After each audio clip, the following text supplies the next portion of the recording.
Koh Samui. So I'm going to use the time to explain a little bit more in detail about Thailand's reopening its borders for international tourists.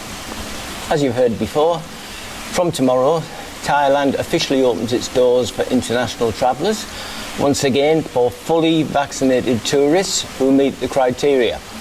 So let's start off with who meets the criteria and who can travel to Thailand from tomorrow. Travellers will be categorised into three groups.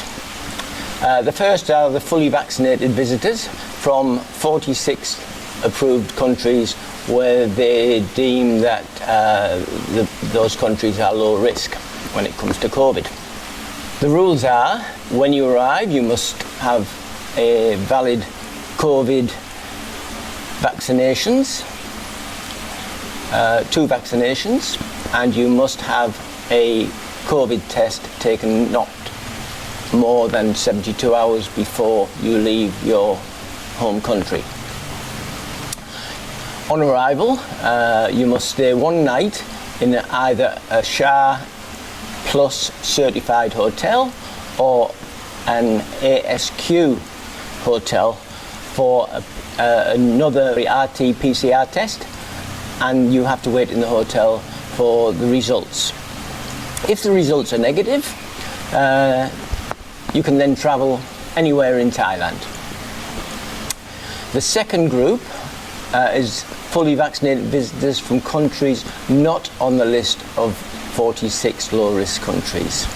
And the criteria for entering Thailand from those countries is they must stay in a SHA Plus hotel for 7 nights in a sandbox area, which will include 17 provinces, including the original sandbox Phuket, as well as Bangkok, Chiang Mai, Chonburi and Krabi. The third group is unvaccinated or not fully vaccinated travellers. For those people, they are required to stay in an ASQ hotel for 10 nights. When they pass the second COVID test, they are able to travel to other places in Thailand. All international travellers must apply for a Thailand pass, which will be formally introduced on the 1st of November at 9 AM Thailand time. This replaces the old certificate of entry. Here's the website for the Thailand pass, and I will put the link in the video description box also. When you go to the link to the government website, you can upload the required documents, including a vaccination certificate and medical insurance with a minimum coverage of $50,000. Foreign travellers need to ensure that their insurance policy does not only specify COVID-19 health coverage, but other general illnesses and hospital expenses to the minimum of $50,000. It'll take about 1 to 7 days for approval of the traveller's Thailand pass. Once approved, a QR code will be generated, which the traveller can then use as they enter Thailand. What you have to understand is that the approval process will be faster if the traveller's vaccination certificate is in digital format. So, what happens when you arrive in Thailand? Arrival in Thailand, international travellers can enter Thailand through 6 international airports: Bangkok, Chiang Mai, Phuket, Samui and Utapio Airport in Rayong. But Buriram Airport will also be an option, but only for charter flights.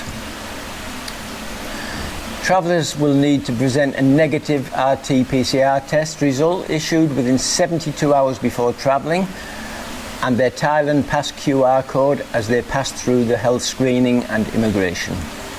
They must download the More China application on their phones, and the app will require them to evaluate their health condition daily while in Thailand. So it'll be a little form that you get. You have to fill in the temperature and tick off if you're having any symptoms, if you're feeling any illness. And it's quite easy. You just take a photo of that and then forward it on the More China. From the airport to the approved ASQ or SHA hotel, they must travel in a SHA Plus vehicle, not in a normal taxi. Your hotels will organise this for you. The approval hotel will only provide the RT-PCR test in conjunction with a local hospital, and there will be price ceilings set for RT-PCR to avoid any price gouging. Yeah, right. We'll see what they charge. When I had to get mine, they charged me 5,000 baht before I come to Samui from Hue Hin. Well, we'll see what they do this time. So, fully vaccinated local or foreign residents can't quarantine in their homes for the first night after they arrive in Thailand. They must stay in a approved Shah hotel until they receive the negative test result. If the result is positive, they will be sent to a hospital or to an ASQ hotel at their expense. If you're travelling with children, children under 12 years of age travelling with their parents aren't required to have vaccination certification. For children older than 12, a vaccine certificate and medical insurance will be required. So that's about it. In a nutshell, that's what you're going to have to, the hoops you're going to have to jump through to come here from the 1st of November, which is tomorrow. To be honest, it's not that bad. I thought it would be a lot more things that you needed to do. But basically, a COVID test before you arrive, a COVID test when you arrive. You need to stay in a hotel for one night. If everything's fine and you've had your 2 vaccinations, you're free to travel anywhere in Thailand if you're from them 46 countries. Okay. That's that out the way. Now I'll explain a little bit more about what I've found out about the new zones they have now. They have many of them. They've just added more to it now, and it's even more confusing than before. These zones are for what you can do and what you can't do when you arrive in Thailand. Each zone has its own restrictions, but one zone has no restrictions. So I'll go through that with you, so you'll have a little bit of information before you arrive. So the CCSA, which is the Department of Disease Control, has radically revised the colour-coded zone scheme for Thailand ahead of the reopening of tourism tomorrow. They reduced the dark red zone to just 7 remaining provinces and reinstating the yellow zone for provinces, as well as adding a tourist blue zone. So a new one's now been added, which is a blue zone for tourists. For some reason that most people can't fathom, is why Koh Samui is classed as a red zone. Yes, Koh Samui is part of Surat Thani, and Surat Thani is classed as a red zone. But it's an island where the majority of people have been vaccinated, and they have a vetting process in place at all entry points onto the island. So it's probably one of the safest places in Thailand when it comes to COVID-19. Another amazing thing is that Bangkok has gone from a dark red zone, amazingly, to a blue zone, just in time for the opening of Thailand tomorrow, November the 1st. Yeah, go figure. It feels as if they're making it up as they go along, because as usual, a lot of decisions that they've made just don't make any sense.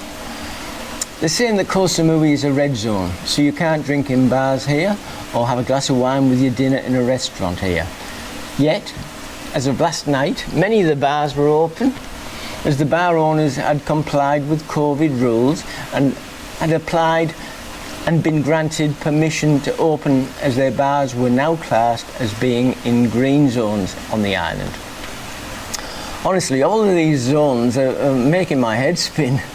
I spoke last night with the bar owner, and she can now open her bar.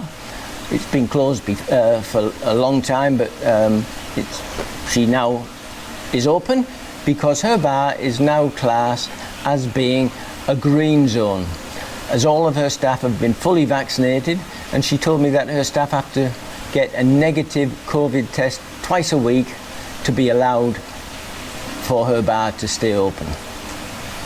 But this isn't what the CCSA is saying. As usual in Thailand, when it comes to making decisions, the left hand doesn't know what the right hand's doing, and confusion reigns. The CCSA is saying that You can't open bars in a red zone, which Koh Samui is, yet the bars are open, and the police are saying here that as long as you have complied and all of your staff have the right vaccinations and test negative for COVID twice a week, you can open.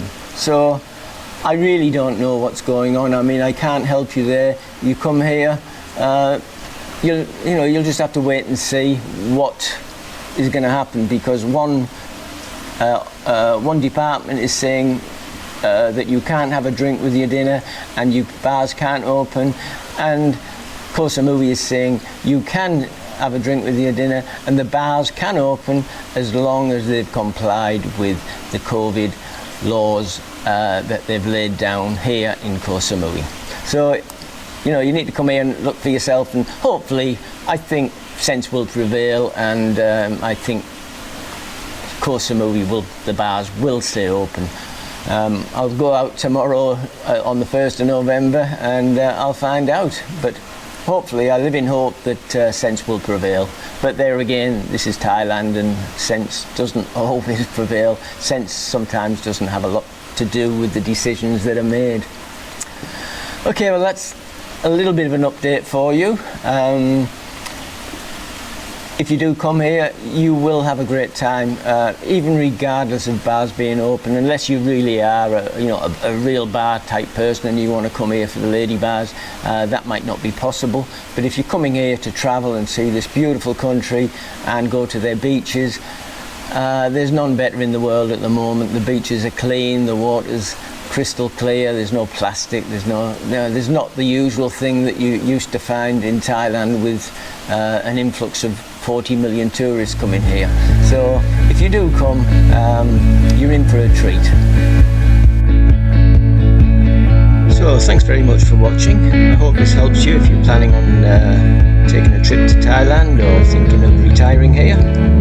If you haven't already done so, please push the subscribe button. I promise it'll cost you nothing. And push the thumbs up button.